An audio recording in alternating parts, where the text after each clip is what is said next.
Hello everyone, आप सभी का स्वागत है मनीष एकेडमी यूट्यूब चैनल पर। आप सभी कैसे हैं? उम्मीद करते हैं आप सभी अच्छे होंगे और आप सभी की पढ़ाई काफ़ी ज़्यादा अच्छी चल रही होगी। नीचे कमेंट बॉक्स में बता सकते हैं कि आप सभी कैसे हैं और आपकी पढ़ाई कैसी चल रही है। हम पढ़ रहे थे सिंटेक्स, जिसमें आपको क्वेश्चन के साथ साथ में रूल भी लिखवाया जा रहा था। तो आज हमारी सिंटेक्स में छठी क्लास होने वाली है। इसके पहले जो 5 क्लासेस अपलोड किया गया है उसका मैंने प्लेलिस्ट बना दिया है, आप सभी चेकआउट कर लीजिएगा।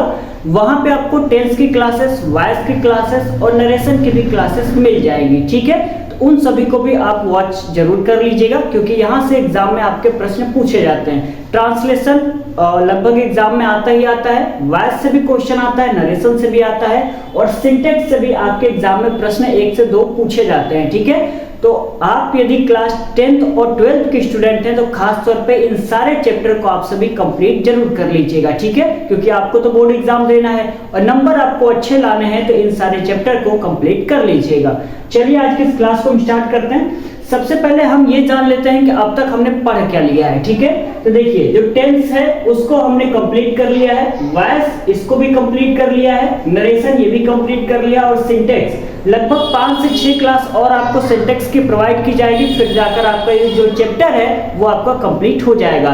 यानी कि लगभग इस समय हम 3 जो चैप्टर है उसको कंप्लीट कर चुके हैं, चौथा चैप्टर पढ़ रहे हैं। उसके बाद में सिनोनिम्स ये आपका जो चैप्टर है वो कराया जाएगा। ठीक है, उसके बाद हो सकता है पार्ट्स ऑफ स्पीच आपको पढ़ाया जाए। यहाँ पे 9th से लेकर 12th तक के जो स्टूडेंट है उनको ग्रामर पढ़ाई जाती है। तो जो मान लेते हैं 10th में सिलेबस हो सकता है थोड़ा चेंज हो, हालांकि पार्ट्स ऑफ स्पीच 10th में है, 12 में शायद नहीं है ना। तो आप क्या करिएगा, उसको मैनेज कर लीजिएगा। हालांकि पार्ट्स ऑफ स्पीच आपको सिंटेक्स में देखने को मिल जाएगा क्लास 12th में। ठीक है ना। चलिए पहला क्वेश्चन क्या कह रहे हैं देख लेते हैं। लिखा हुआ he has received a letter yesterday. इसमें हमें क्या है देखना है कि इसमें गलती है क्या। ठीक है, क्योंकि जो गलत है उसको हमें सही करना है। तो इसमें गलत आपका क्या है वो देख लेते हैं। देखिए जब भी हम बात करेंगे यस्टरडे की, किसकी बात करेंगे? यस्टरडे की। तो यस्टरडे में लास्ट मंडे की बात की जाए, लास्ट मंडे की बात की जाए, या तो लास्ट मॉर्निंग की बात की जाए, लास्ट मॉर्निंग की बात की जाए, या तो लास्ट मंथ की बात की जाए। ठीक है, यानी इन सभी चीजों के बारे में बात किया जाएगा तो वो आपका किस में जाएगा? पास्ट इंडेफिनिट टेंस में चला जाएगा। ठीक है, लेकिन आपको दिख रहा होगा ये जो यहाँ पे सेंटेंस लिखा हुआ है ये आपका किसमें? प्रेजेंट परफेक्ट टेंस में है। किसमें है? Present perfect. यदि आपने ट्रांसलेशन की क्लासेस की हुई हैं तो आपको अच्छे से पता होगा कि हैज या तो हैज जिसमें आता है वो आपका प्रेजेंट परफेक्ट में जाता है। यदि बेटा यहाँ पे हैड लगा होता है ना तो वो पास्ट परफेक्ट में चला जाता। ठीक है, तो देखिए कुल मिला के आपको टेंस आना बहुत ही जरूरी है। टेंस आपको नहीं आएगा तो ये पहला क्वेश्चन कैसे आप पहचानते कि ये प्रेजेंट परफेक्ट का है? नहीं पहचान पाते ना।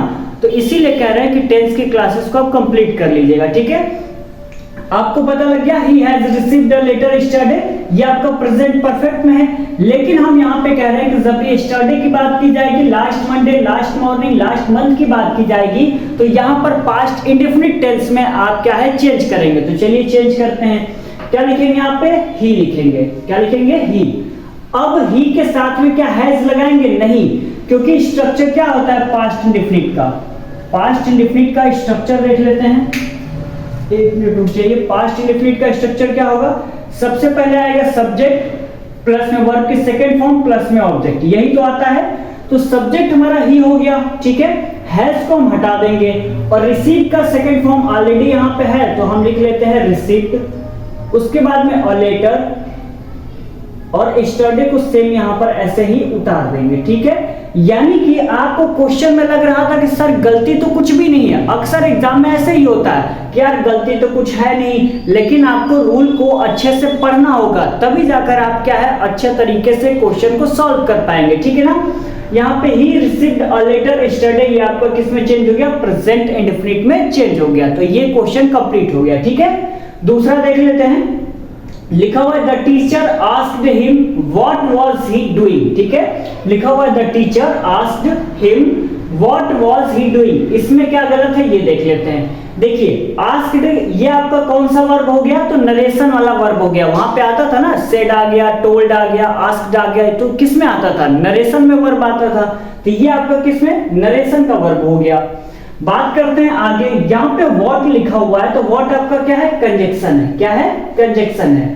अब देखिए कंजक्शन के बाद में यहाँ पे हेल्पिंग वर्ब लगा हुआ है, ठीक है। हेल्पिंग वर्ब के बाद क्या है, सब्जेक्ट लिखा हुआ है। लेकिन आपको ध्यान रखना है कि जब भी आपका सेंटेंस में कंजक्शन आएगा तो कंजक्शन के बाद में हम सब्जेक्ट लिखेंगे, उसके बाद में किसका प्रयोग करेंगे, हेल्पिंग वर्ब का।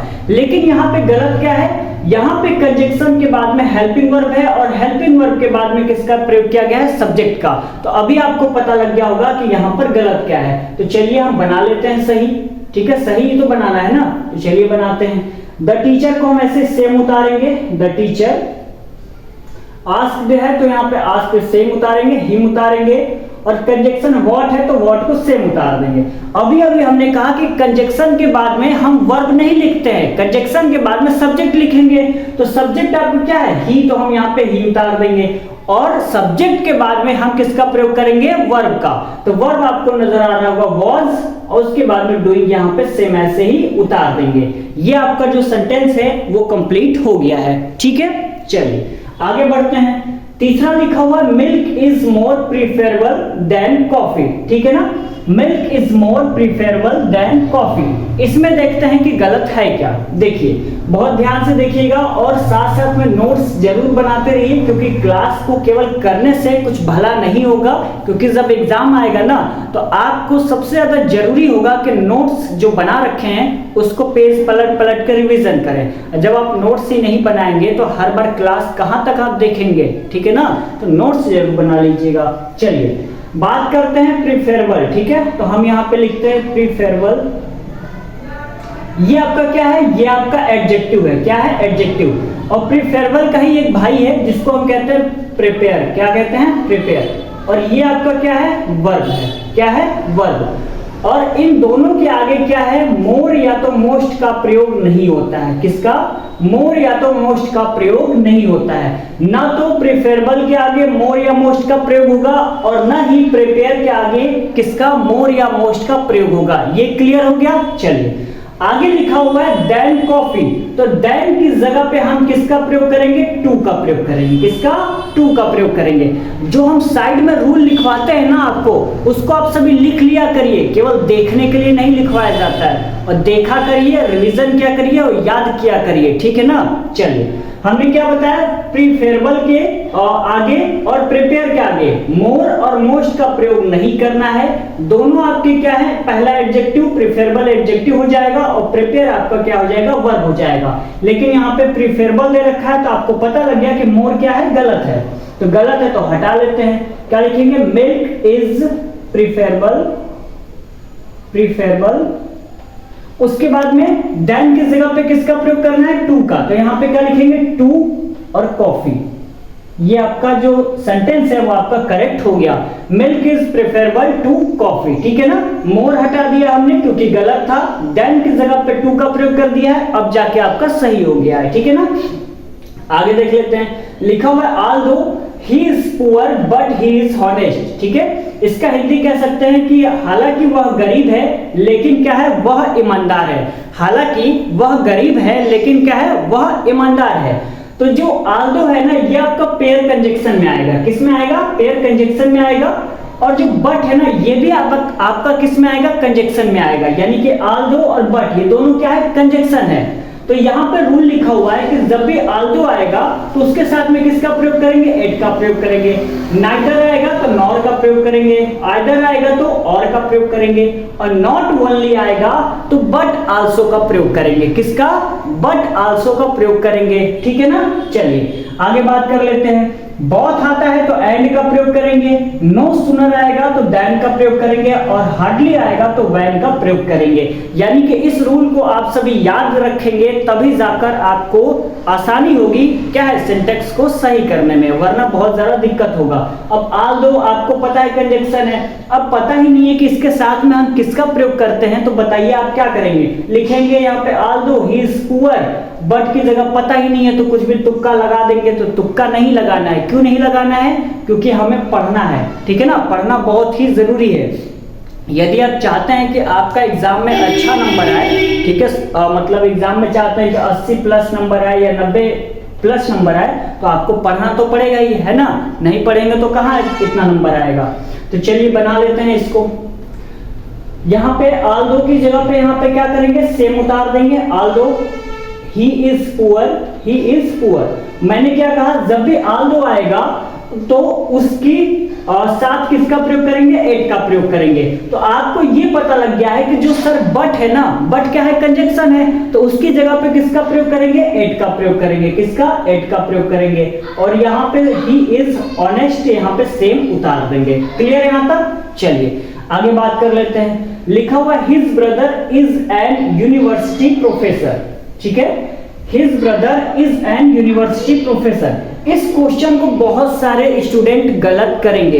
क्यों गलत करेंगे पता है? यहाँ कहेंगे कि सर यहाँ पे तो एरर है ही नहीं। बेटा एरर है, ध्यान से तो देखिए यूनिवर्सिटी, आपको पता है कि AEIOU वॉवेल के साथ में किसका प्रयोग करते हैं, एन का प्रयोग करते हैं। और आपको यू दिख रहा है और यू के साथ तो आपको पता लग गया ना किसका प्रयोग करेंगे, एन का प्रयोग करेंगे। बस यहीं पे तो सारा के सारा जो गड़बड़ी है वो हो जाती है, ठीक है ना। चलिए कैसे दिखाते हैं, इसको क्लियर करते हैं। इसका जब हम हिंदी करेंगे तो इसका हमें क्या साउंड क्या निकल रहा है, यू निकल रहा है। क्या निकल रहा है, यू, यानी कि वाई निकल रहा है। क्या निकल रहा है, वाई निकल रहा है ना, यू का मतलब वाई। अब बताओ y के साथ में n का प्रयोग होगा कि नहीं होगा? अब कहेंगे सर ये तो गड़बड़ हो गया, y के साथ में तो a का प्रयोग होगा। तो हाँ, बस यहाँ पे त्रुटि जो है वो ये है कि n की जगह पे किसका प्रयोग करेंगे, a का प्रयोग करेंगे। किसका प्रयोग करेंगे, a का प्रयोग करेंगे, ठीक है ना। जैसे यहाँ पे लिखा हुआ है यूनियन लीडर, क्या लिखा हुआ है, यूनियन लीडर, तो आपके मन में आएगा सर यहाँ पे तो यू ऑलरेडी है, और जहां पर भी AEIOU आता है वहां पे एन लगा देते हैं। बस यहीं पे क्या है, मामला हो जाता है बहुत ज्यादा गड़बड़। अब इसका जब हिंदी निकालेंगे, इसका यानी कि हम साउंड कह सकते हैं, तो यू आ रहा है। क्या आ रहा है, यू। अब यू यानी कि वाई के साथ में एन का प्रयोग होता नहीं है तो हम ए लगाएंगे, ठीक है ना। अब देखो यहां पर क्या निकल रहा है, यूरोपियन कंट्री। क्या लिखा हुआ है, यूरोपियन कंट्री। अभी मैंने बताया कि ए हो गया, ई हो गया, आई हो गया, ओ हो गया और यू हो गया। इनके साथ में क्या है, एन का प्रयोग करेंगे। क्यों? क्योंकि ये वोवेल है। तो आपके दिमाग में ये आएगा कि सर यहां पर भी तो ई दिख रहा है, तो क्यों नहीं हम एन का प्रयोग करते हैं। तो मैंने बताया ना कि जब भी आपको ये सारे वर्ड दिख जाए तो एन वहां पे लगा मत दीजिएगा। एक बार क्या है, साउंड को चेक कर लीजिएगा कि इसका साउंड निकल क्या रहा है। अभी इसका हम निकालते हैं, क्या है, यूरोपियन। क्या है, यूरोपियन। अब बताओ यहां पर भी तो यू आ रहा है ना, यानी कि क्या आ रहा है, वाई आ रहा है। क्या आ रहा है, वाई आ रहा है। तो अब बताओ यहां पर क्या लगेगा। आप कहेंगे सर यहां पर भी ए का प्रयोग होगा। हाँ बहुत बढ़िया, जिसने भी एन यहां पर लगाया होगा ना कॉपी में, वो एक नंबर का कह सकते हैं गधा है, ठीक है। यानी कि आपको ऐसा नहीं करना चाहिए था। अभी तो समझा रहे तो फिर आपने गलत क्यों किया, है ना। अब लिखा हुआ एक्सरे मशीन। क्या लिखा हुआ है, एक्सरे मशीन। तो अब कोई स्टूडेंट होगा कहेगा सर अब तो यहाँ पे पक्का ए लगेगा। क्या लगेगा, ए लगेगा। लेकिन बेटा थोड़ा धैर्य रखिए, बता रहे हैं। एक्स लिखा हुआ है ना, एक्स कैसे लिखेंगे, ऐसे लिखेंगे। अब बताओ जो पहला वाला जो वर्ड है ए निकल रहा है, उसका साउंड क्या निकल रहा है, ए। क्या निकल रहा है, ए। तो ए के साथ में किसका प्रयोग करते हैं, एन का प्रयोग करते हैं। किसके साथ, एन का प्रयोग करते हैं, ठीक है। यानी कि मैं अंग्रेजी की बात नहीं कर रहा हूं। ऐसा नहीं कहिएगा कि सर यहाँ पे ए है तो एन लगा दिया, नहीं। हम यहाँ पे क्या है, हिंदी में उसका साउंड निकाल रहे हैं। जैसे यहाँ पे मैंने कहा यूरोपियन, ई था तो ई देख के मैंने एन का प्रयोग नहीं किया, इसका हिंदी निकाला यू। क्या लिखा, यूरो लिखा, तो यहाँ पे य का क्या होगा, वाई होगा। तो वाई के साथ में ए का प्रयोग होगा। यहाँ पे लिखा हुआ एक्सरे मशीन, तो एक्स को मैंने हिंदी में लिखा है तो सबसे आगे क्या आया, ए। हमारा साउंड क्या निकल रहा है, ए। और ए के साथ में हम किसका प्रयोग करते हैं, एन का प्रयोग करते हैं। तो एक्सरे मशीन के साथ किसका प्रयोग होगा, एन का। यूरोपियन कंट्री के साथ ए का। यूनियन लीडर के साथ ए का। तो अभी उम्मीद करते हैं कि आपको 25 नंबर का जो क्वेश्चन लिखा हुआ है आपको क्लियर हो गया होगा कि यहाँ पे गलत है क्या। ठीक है, पता लग गया है ना। तो चलिए इसको सही कर लेते हैं। यहां पे हिज ब्रदर है तो इसको सेम उतारेंगे, हिज ब्रदर, इज है तो सेम उतारेंगे। अब यहाँ पे एंड की जगह पे ए लिखेंगे, क्योंकि मैंने सारा कहानी आपको बता दिया है, फिर भी आपको समझ में नहीं आता है तो बेटा बहुत गलत बात है। क्लास को दोबारा देखिएगा, अच्छे से आपको समझ में आ जाएगा। फिर भी कोई दिक्कत रहती है तो नीचे कमेंट कर दीजिएगा, ठीक है। आपको अगले लेक्चर में अच्छे से और भी समझा दिया जाएगा, या और भी एग्जाम्पल जो है उसको लिख कर लाएंगे और एग्जाम्पल आपको समझा दिया जाएगा इसी तरह के, ठीक है। वरना क्वेश्चन का जो प्रैक्टिस है वो तो डेली कराया ही जा रहा है, ठीक है ना। चलिए, तो आज की इस क्लास में बस इतना ही। उम्मीद करते हैं आपको जितना भी क्वेश्चन का प्रैक्टिस कराया गया है वो अच्छे से समझ में आया होगा, और साथ साथ में जो रूल लिखवाया जाता है उसको कॉपी में जरूर लिखा करिए। ऐसा नहीं है कि जो क्वेश्चन लिखवा दिया जाता है उसका आप आंसर छाप लें, ऐसा मत करिएगा। जब यहाँ पे आप क्या है, प्रश्नों के जो उत्तर है वो छाप लेंगे तो एग्जाम में क्या छाप के आएंगे बताइए। जब रूल लिखे रहेंगे, जब पढ़ेंगे, उसको याद करेंगे, तभी तो बना पाएंगे ना। वरना एग्जाम में बैठ के क्या है, वही दिन में आपको तारे नजर आएंगे और कुछ नजर नहीं आएंगे, ठीक है ना। तो चलिए मिलते हैं अगले लेक्चर में, तब तक के लिए बहुत बहुत धन्यवाद।